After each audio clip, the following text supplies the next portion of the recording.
গতকাল গাজীপুরে যে সাংবাদিককে জবাই করে হত্যা করা হয়েছে সেই হত্যাকাণ্ডের ঘটনায় নিউজ চ্যানেল এইভাবে শিরোনাম দিয়েছে যে বিকেলে চাঁদাবাজি নিয়ে লাইভ, রাতে সাংবাদিককে গলা কেটে হত্যা। মানে বিকেলে চাঁদাবাজি নিয়ে লাইভ করছে, রাত্রে ওই সাংবাদিককে গলা কেটে হত্যা করছে।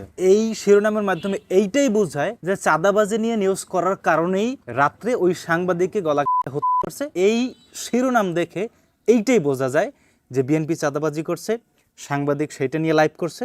এরপরে রাত্রে আবার ওই বিএনপির চাঁদাবাজ কর্মীরা বা নেতারা সাংবাদিকের গলা কেটে হত্যা করছে। মানে সমকাল বা বিভিন্ন টেলিভিশন চ্যানেল এইভাবেই এই শিরোনামই নিউজ করছে। কিন্তু এই যে সাংবাদিককে গলা কেটে করা হয়েছে, এই সাংবাদিককে বিএনপির কর্মী বা নেতারা কেউ হত্যা করে নাই। এইটা হচ্ছে বড় কথা। কিন্তু এইটাই সবচেয়ে বেশি প্রচার হইতেছে, কারণ ওই যে নিউজ চ্যানেল ট্যাগ লাগাই দিচ্ছে চাঁদাবাজি নিয়ে লাইভ করার কারণে সাংবাদিককে গলা কেটে হত্যা। অথচ এই কাজটা কিন্তু বিএনপি করে নাই। বিএনপি করছে কোনটা? বিএনপি করছে হচ্ছে গাজীপুরে এক বিএনপি নেতার চাঁদাবাজি নিয়ে নিউজ করায় দুপুরে আনোয়ার নামের এক সাংবাদিককে ইট দিয়ে থেতে দেয় বিএনপির কর্মীরা। মানে দুপুরে নিউজ করছে একজন, যেই সাংবাদিক নিউজ করছে বিএনপির নেতার চাঁদাবাজির যে নিউজ করছে যে সাংবাদিক, ওই সাংবাদিকের ওই বিএনপির মানে কর্মীরা ইট দিয়ে থেতে দিয়েছে, ইট দিয়ে মারছে। কিন্তু যেই লোকটাকে রাত্রে গলা হত্যা করা হয়েছে ওইটা কিন্তু ওই বিএনপির কর্মী বা নেতারা কিন্তু করে নাই। শিরোনামটা দেশে কিভাবে আর একটু খেয়াল করেন। বিকেলে চাঁদাবাজি নিয়ে লাইভ, রাতে সাংবাদিকে গলা হত্যা। চাঁদাবাজি নিয়ে লাইভ করছে কিন্তু আরেকজনে বিকেলে, রাতে যেই সাংবাদিককে গলা কেটে হয়েছে ওইটা কিন্তু আরো একজন। মানে দুইজন ভিন্ন ভিন্ন, মানে একই দিনে গাজীপুরের ওই চৌরাস্তা এলাকায় একই দিনে দুইজন সাংবাদিককে আলাদা আলাদা ঘটনার কারণে মারা হয়েছে। একজন সাংবাদিক বিএনপি নেতার চাঁদাবাজি নিয়ে লাইভ করছে, এই জন্য তারে ইট দিয়ে থেতে দিছে।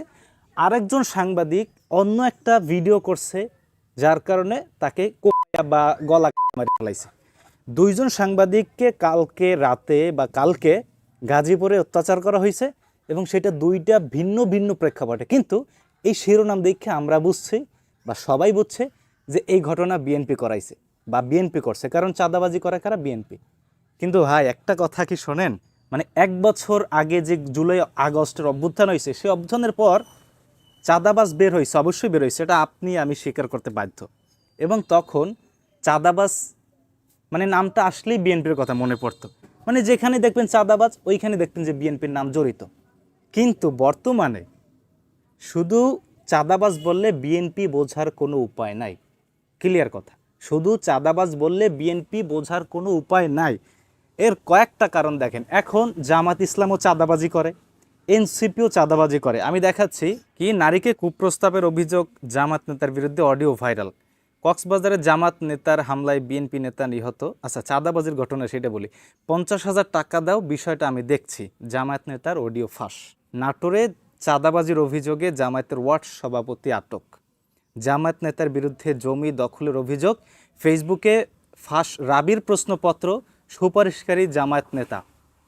মানে চাঁদাবাজি এখন আর শুধু বিএনপি করে না, এবং চাঁদাবাজ বললেই বিএনপির কথা মাথায় আসবে, এই দিন শেষ। জামায়াত বড় দল হয়ে যাইতেছে, জামায়াত বড় দল হয়ে যাইতেছে।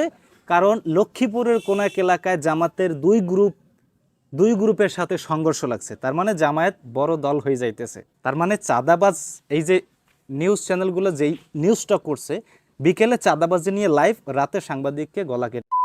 চাঁদাবাজি নিয়ে লাইভ, তার মানে যে বিএনপি করছে, এইটাই সবাই ধারণা করছে। এই ধারণা এখন থেকে পাল্টা যাবে, কারণ জামায়াত বড় দল হইতেছে, নিজেদের মধ্যে গ্রুপিং সংঘর্ষ হইতেছে, জামায়াতরা চাঁদাবাজি শুরু করছে। তার মানে এখন থেকে চাঁদাবাজি বললেই যে বিএনপি, এটা মাথা থেকে ঝাইরা ফালাই দেন। এখন আর চাঁদাবাজি মানে বিএনপি না, এখন চাঁদাবাজি মানে বিএনপি, চাঁদাবাজি মানে জামায়াত, চাঁদাবাজ মানেই এনসিপি। কারণ এনসিপির নেতাকর্মীরাও দেখছে যে প্রাইভেট কার থেকে 5 লাখ টাকা চাঁদা নিচ্ছে একজন মহিলার কাছ থেকে, আপনারা সবাই জানেন। এরপরে উপদেষ্টার পিএস, সে 150 কোটি টাকার মালিক হয়ে যায়, এগুলো সবাই জানেন। সুতরাং ওই পুরনো মান্দাত্তা আমলের রাজনীতি এখন বাদ দিতে হইবে।